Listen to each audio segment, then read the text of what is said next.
Hello, everyone, and welcome to Throwing in the Towel, the weekly series where I take a hard look at the NFL's losers and decide which team's season is officially cooked. I'll go division by division, crown an AFC rep, an NFC rep, and finally pick the one team to throw in the towel on this week. And we start, per usual, in the AFC East, which has no representatives. All four teams did get a win. Granted, the only two that matter for this series are the Bills and the Patriots, who got decisive wins over their respective opponents.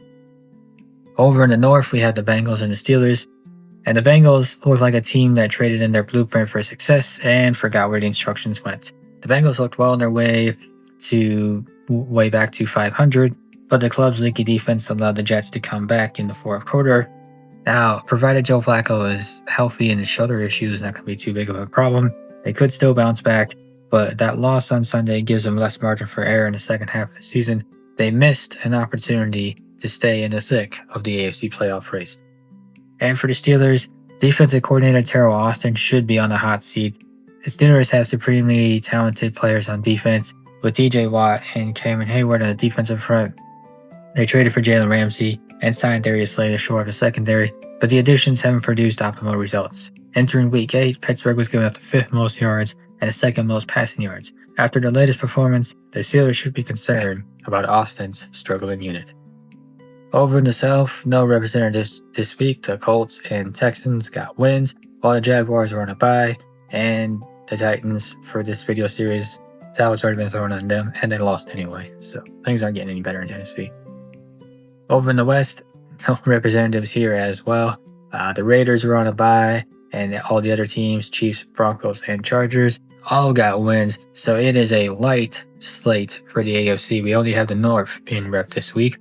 So that kind of gives it away as to who the division represents. It's just division representative this week. It's the Bengals in the North over the Steelers.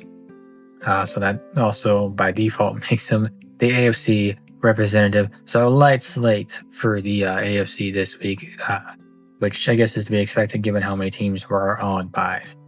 Moving over to the NFC side of things, we start per usual in the NFC East, which has three teams, every team but the Eagles, the Cowboys, Giants, and Commanders. Starting with the Cowboys, Dallas is too dependent on its offense to be a serious postseason threat. Now, the Cowboys are good enough offensively to record a respectable regular season record. However, losses like Sunday to the Broncos show why Dallas won't go on a deep playoff run as the roster is presently constructed if they do make the playoffs.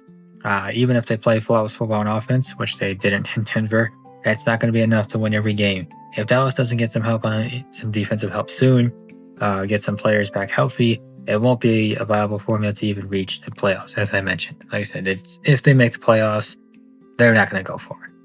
For the Giants, the run defense is trash. On the defensive side, the front seven couldn't win up front, and the backfield couldn't clean up. Missed tackles, blown assignments, slow reactions. It's the kind of performance that confirms what analysts have been saying. This team, despite Jackson Dart now being the quarterback, it isn't built to contend right now, especially with Malik Neighbors being lost earlier in the season, and now Cam Scatterboo, their rookie running back, also out for the season.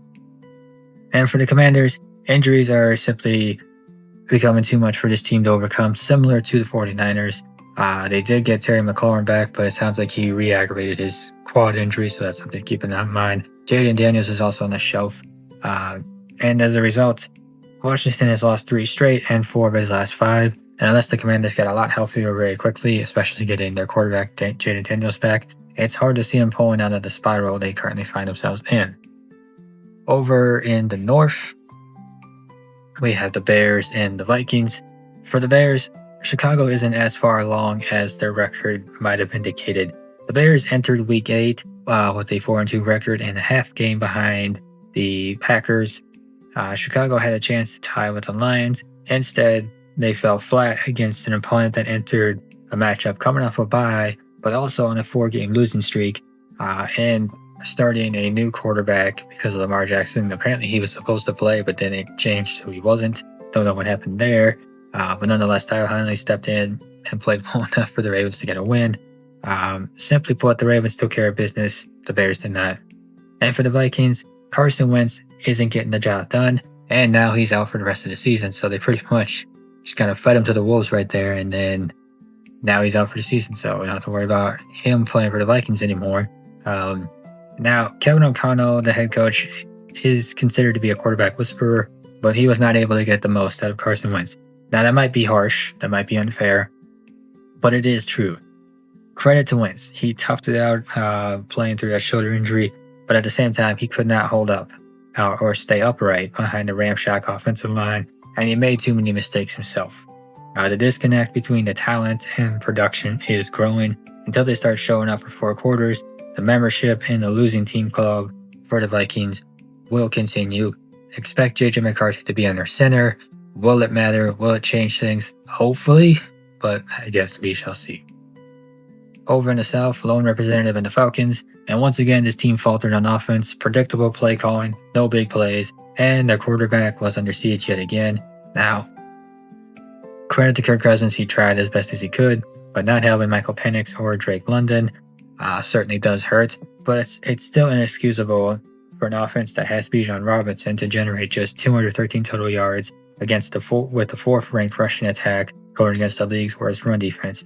Yes, Bijan is their best player, but he can't carry the team on his own. They need Penix and London back as soon as possible.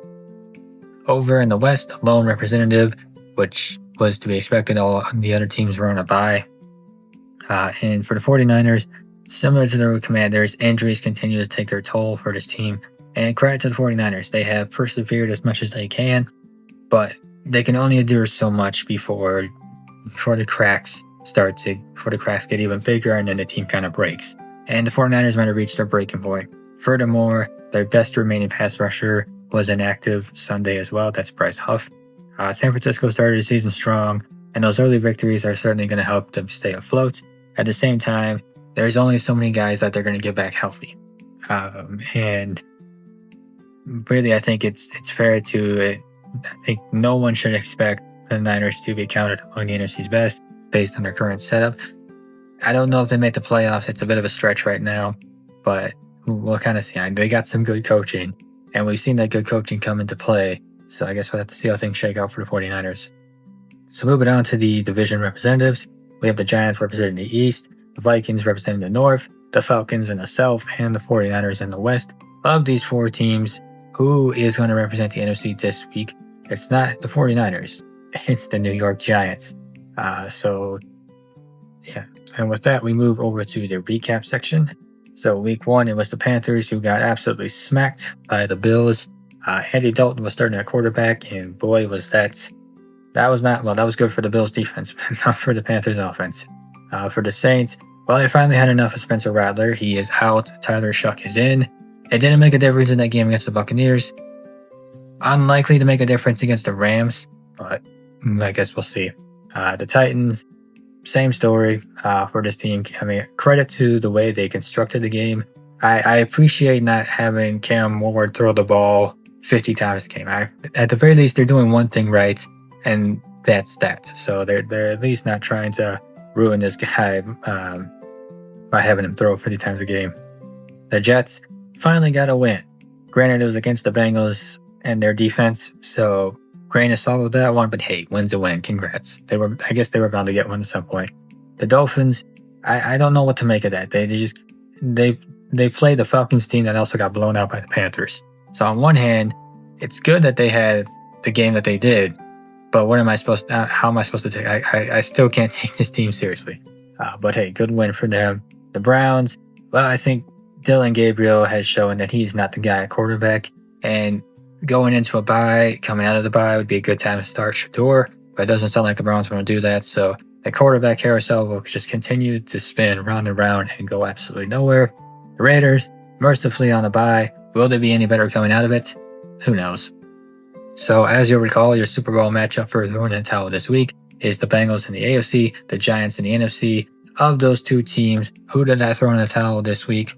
It's the New York Giants. Look, they got off to a rough start this season with Russell Wilson clearly not moving his team forward. They made the switch to a Jackson Dart, injected some life into this team, picked up some wins, an impressive one in New York against the Eagles.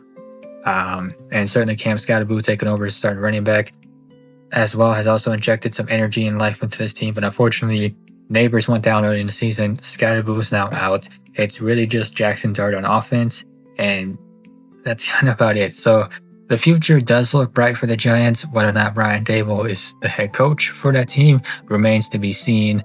But as it presently stands, the Giants are out this season. They are not a contender. And that is my team for this week, the New York Giants. And that will do it for this Week 8 episode of Throwing in the Towel. And I will see you all next week for the Week 9 edition of Throwing in the Towel.